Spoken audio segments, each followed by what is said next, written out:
ada 4 bakal pasangan calon yang telah menerima rekomendasi B1 KWK dari partai politik. Yang pertama, yakni Gusnan Mulyadi, II Sumirat Mersyah. Yang kedua, bakal pasangan Reskan Effendi Faizal Mardianto. Pasangan ketiga yakni Elva Hartati dan Makrizal Nedi. Dan pasangan yang keempat yakni Rifai Tajudin dan Yefri Sudianto atau Yanto Yahil.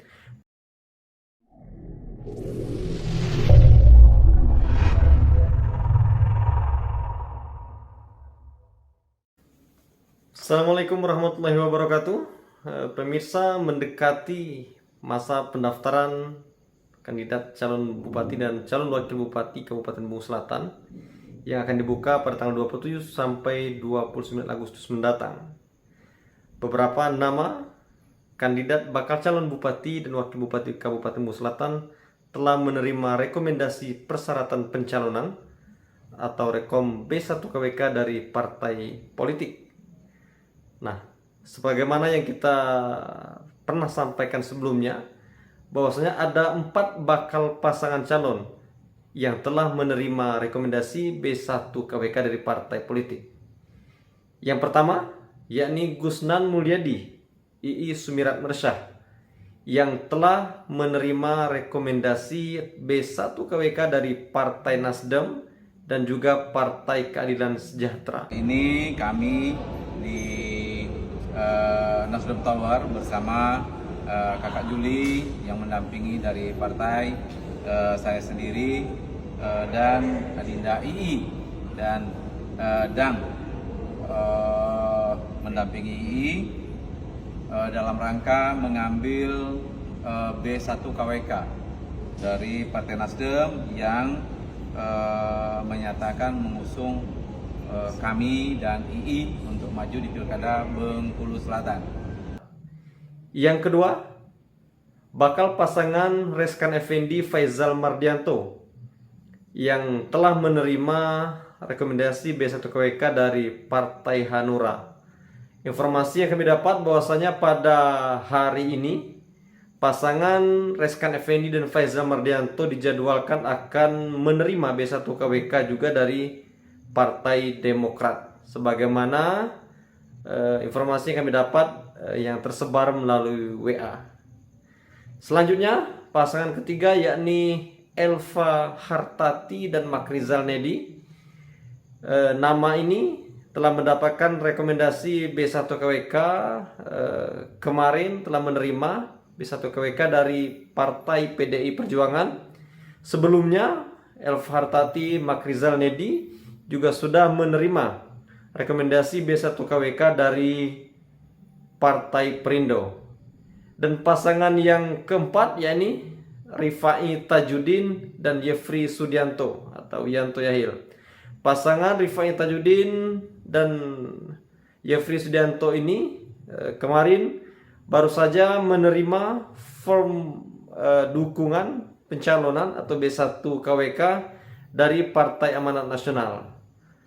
Penyerahan dilakukan langsung oleh pengurus DPP, ketua DPP PAN Bapak Yandri Susanto, langsung diserahkan kepada Rifai Tajudin dan Yefri Sudianto. Nah,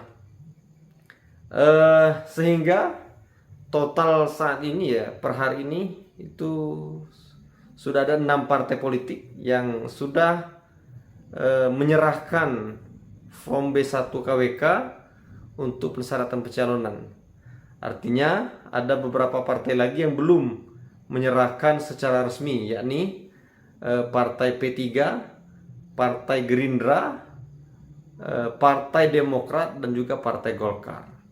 Nah, kalau informasi yang kita dapatkan, kalau Partai Demokrat kan informasinya akan hari ini akan diserahkan untuk bakal pasangan calon Reskan Effendi dan Faizal Mardianto. Nah, sementara Partai Gerindra menguat kabar bahwasanya Partai Gerindra akan menyerahkan rekomendasinya kepada Rifai Tajudin dan Yefri Sudianto. Sementara Partai P3, informasi yang kita dapat, akan merapat ke kubu pasangan Elva Hartati dan Makrizal Nedi. Nah, sementara Partai Golkar dikabarkan akan mengusung pasangan Gusnan Mulyadi dan Iis Sumirat Mirsah. Ini karena ada kedekatan personal antara Iis Sumirat Mirsah dengan Ketua DPD 1 Golkar Provinsi Bengkulu, yakni Rohidin Mirsah, yang merupakan kakak kandung dari Iis Sumirat Mirsah. Namun akhir-akhir ini juga menguat kabar, ada informasi-informasi yang beredar bahwasanya bakal pasangan calon Reskan Effendi dan Yanto Yanim ya, atau Faisal Mardianto ini lagi melakukan manuver dan lobby-lobby ke DPP Partai Golkar. Apalagi Partai Golkar ini memiliki 3 kursi di DPRD Kabupaten Bengkulu Selatan, tentunya menjadi salah satu daya tarik tersendiri ya. Sehingga kalau kita lihat sekarang ini petanya ya, Partai Golkar ini selain Gusnan Mulyadi dan Iis Sumirat Mirsah, disebut-sebut juga Reskan Effendi mempunyai kans juga untuk menerima dukungan dari Partai Golkar. Namun sebelum ada bisa satu KWK di tangan dan diserahkan secara langsung, kita belum bisa menerka-nerka ya. Karena kemungkinan itu bisa saja terjadi. Apalagi ini Partai Golkar baru saja melaksanakan munaslup ketua umum baru ya, menggantikan Airlangga Hartarto. Tentunya berbagai kemungkinan masih bakal terjadi. Hingga saat ini sepertinya belum ada rekomendasi resmi yang disampaikan oleh Partai Golkar untuk calon bupati dan calon wakil bupati Kabupaten Bengkulu Selatan.